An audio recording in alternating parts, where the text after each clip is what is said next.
नमस्कार मित्रों, स्वागत है आपका इंडिया गेट टीवी पर। मैं हूं अजय सीतिया। मित्रों, यह तो हम सबको पता ही है कि खालिस्तान आंदोलन के पीछे पाकिस्तान का हाथ था और अब भी है। खालिस्तान का आंदोलन चलाने वाले जगजीत सिंह ने 1971 में पाकिस्तान के प्रधानमंत्री जुल्फकार अली भुट्टो से मुलाकात की थी और उनसे खालिस्तान बनवाने में मदद मांगी थी।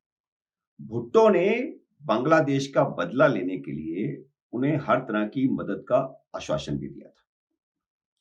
1980 से करीब-करीब 1992 तक चले खालिस्तानी आतंकवाद के तार सीधे पाकिस्तान से जुड़े थे। अब गुरपतवंत सिंह के सिख फॉर जस्टिस के तार भी पाकिस्तान से जुड़े हैं, भले ही वह अमेरिका, कनाडा या यूएई में रहता हो। उसे फंडिंग पाकिस्तान ही करता है। अब जब पाकिस्तान की खुद की माली हालत बहुत खराब हो गई है, तो सिख फॉर जस्टिस ने चीन के साथ अपने संबंध बनाने शुरू कर दिए। हम सब यह भी जानते हैं कि चीन भारत के लिए पाकिस्तान से ज्यादा खतरनाक है। यह हमने राजीव गांधी के समय और अब नरेंद्र मोदी के समय भी आजमा कर देख लिया है। दोनों ही बार भारत को धोखा मिला है। राजीव गांधी ने 1988 में चीन का दौरा करके संबंध सुधारने की कोशिश की थी और नौकरशाही यह भी कहती है कि उस समय भारत और चीन के संबंध बेहतर हुए थे। लेकिन मनमोहन सिंह के कार्यकाल में चीन ने लद्दाख की सैकड़ों किलोमीटर जमीन पर कब्जा कर लिया था। 2013 में प्रधानमंत्री मनमोहन सिंह के विशेष दूत श्याम शरण ने 2 अगस्त से 9 अगस्त तक लद्दाख का दौरा किया था। उन्हें स्पेशली प्रधानमंत्री ने भेजा था क्योंकि खबरें इस तरह की आ रही थी कि लद्दाख के कुछ क्षेत्र पर चीन ने कब्जा कर लिया है। श्याम शरण ने आकर के प्रधानमंत्री को एक रिपोर्ट दी थी जिसमें कहा गया था कि पिछले 2 वर्षों में यानी 2011, 12 और 13 में चीन ने एलएसी यानी वास्तविक नियंत्रण रेखा पर भारत के 640 वर्ग किलोमीटर क्षेत्र पर कब्जा कर लिया है। नरेंद्र मोदी ने भी प्रधानमंत्री बनने के बाद शुरू में चीन के राष्ट्रपति जी जिनपिंग को बहुत झूले झुलाए थे, लेकिन हमें उसका नतीजा भी गलवान घाटी में देखने को मिला।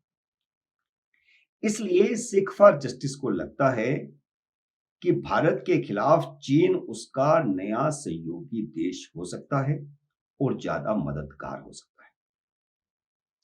इसलिए 5 अप्रैल 2022 को सिख फॉर जस्टिस के attorney at law Gurpatwant Singh ने चीन के राष्ट्रपति जी जिनपिंग को एक चिट्ठी लिखी है। यह चिट्ठी उन्होंने भारतीय पत्रकारों को भी भेजी है, जो मुझे भी मेल में मिली है। चिट्ठी में कहा गया है कि सिख यह मानते हैं कि पंजाब पर भारत का अवैध कब्जा है। इसी तरह सिख फॉर जस्टिस यह भी मानता है कि भारत के एलएसी पर चीन के कुछ हिस्सों पर भारत का अवैध कब्जा है।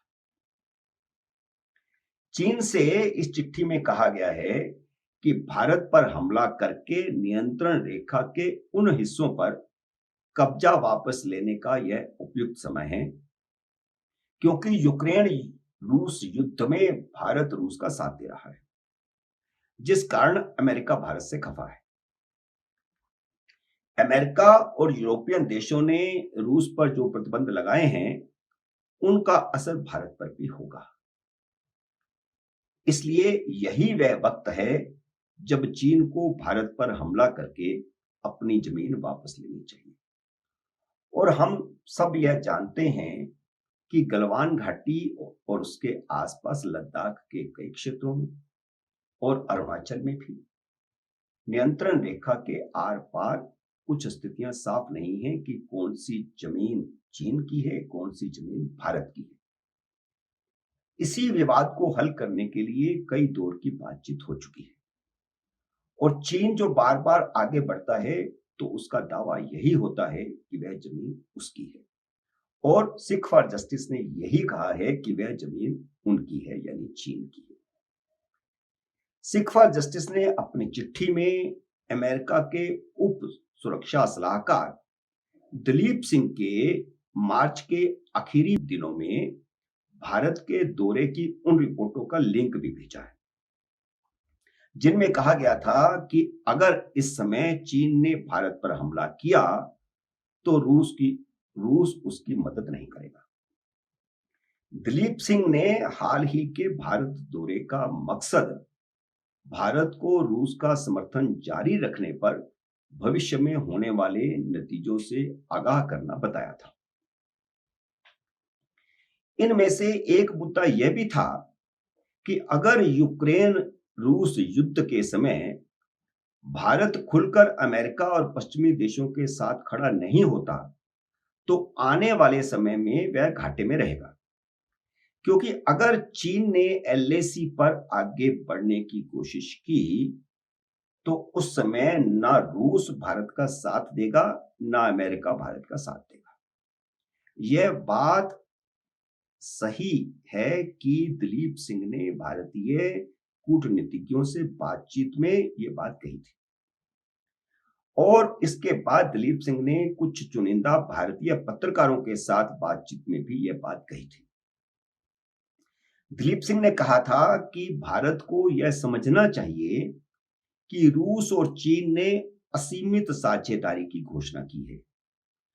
उनका कहना यह था कि भारत और रूस के संबंध हैं, ठीक है, पुराने हैं, ठीक है, लेकिन अभी ताजा जो स्थितियां पूरी दुनिया में हैं, उस दुनिया की ताजा स्थितियों में रूस और चीन का जो गठबंधन हुआ है वह भारत के मुकाबले में ज्यादा महत्वपूर्ण, ज्यादा तगड़ा, ज्यादा सीमित है।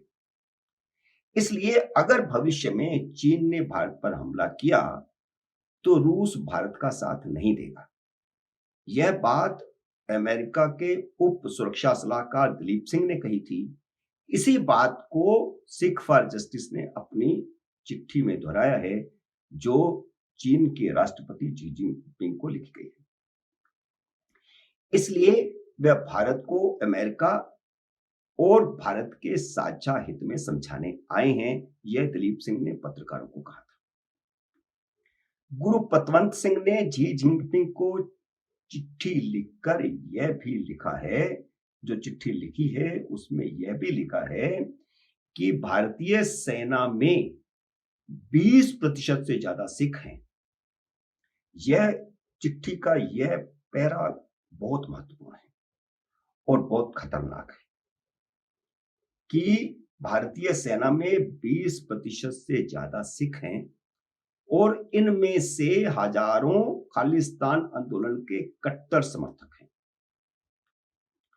अगर चीन भारत पर हमला करता है तो वे भारत की तरफ से चीन के खिलाफ युद्ध लड़ने से इनकार कर देंगे। यह बहुत बड़ी बात है, इस तरह की बात लिखना, हालांकि बेसिर पैर की पैर है बात है, क्योंकि भारतीय सिख फौजी भारत के वफादार है। लेकिन सिख फॉर जस्टिस ने यह बात चीन के राष्ट्रपति को चिट्ठी में लिखी है कि भारतीय फौज में जो 20% सिख हैं वे वक्त आने पर भारत का साथ नहीं देंगे, चीन के खिलाफ लड़ने से इनकार कर देंगे। इस तरह सिख फॉर जस्टिस ने सिख फौजियों की ओर से बगावत किए जाने की बात कही है। आपको याद होगा कि 1984 में जब स्वर्ण मंदिर में फौज भेजी गई थी तब भी इस तरह की अपीलें की गई थी और कुछ सिख फौजियों ने बगावत की भी थी। इसलिए यह बहुत ही गंभीर मामला है।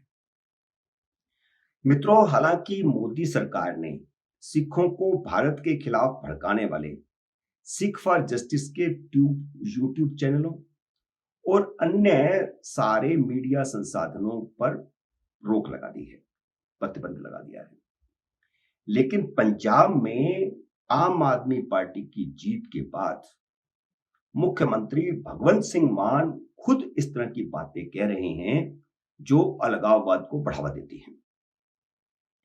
हाल ही में उन्होंने विधानसभा में कहा कि केंद्र सरकार ने पठानकोट एयरबेस पर आतंकवादी हमले के समय सुरक्षा बलों के ऑपरेशन का खर्चा पंजाब से मांग लिया था। यह घटना 2016 की है। मान ने कहा कि केंद्र सरकार ने सेना के ऑपरेशन का खर्चा, यानी सेना का खर्चा पंजाब सरकार से मांग लिया था, पंजाब से मांग लिया था। जबकि पंजाब के सिख नौजवान ही पाक सीमाओं पर भारत की सुरक्षा करते हैं। यह बात उन्होंने विधानसभा सदन में कही। इस तरह यह बयानबाजी भी सिख फौजियों को भड़काने वाली है।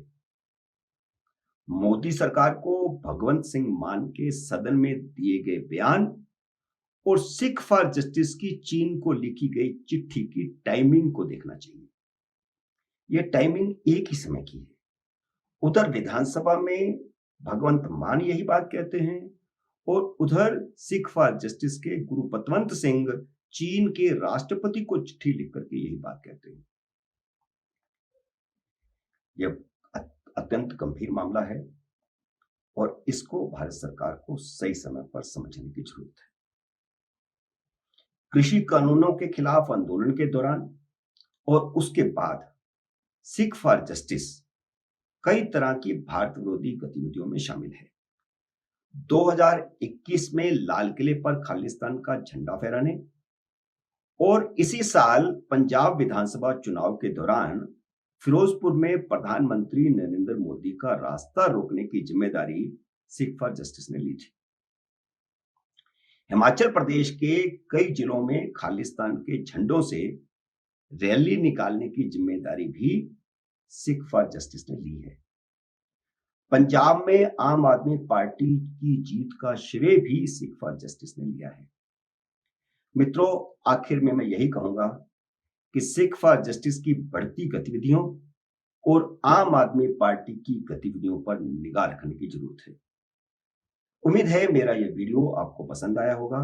इसे लाइक करिए, शेयर कीजिए और अगर आपने मेरे चैनल को सब्सक्राइब नहीं किया तो इसे सब्सक्राइब कीजिए और घंटी का बटन भी दबाइए ताकि जैसे ही मेरा नया वीडियो आए आपको नोटिफिकेशन आए। मेरे नए वीडियो का करिए इंतजार। तब तक नमस्कार।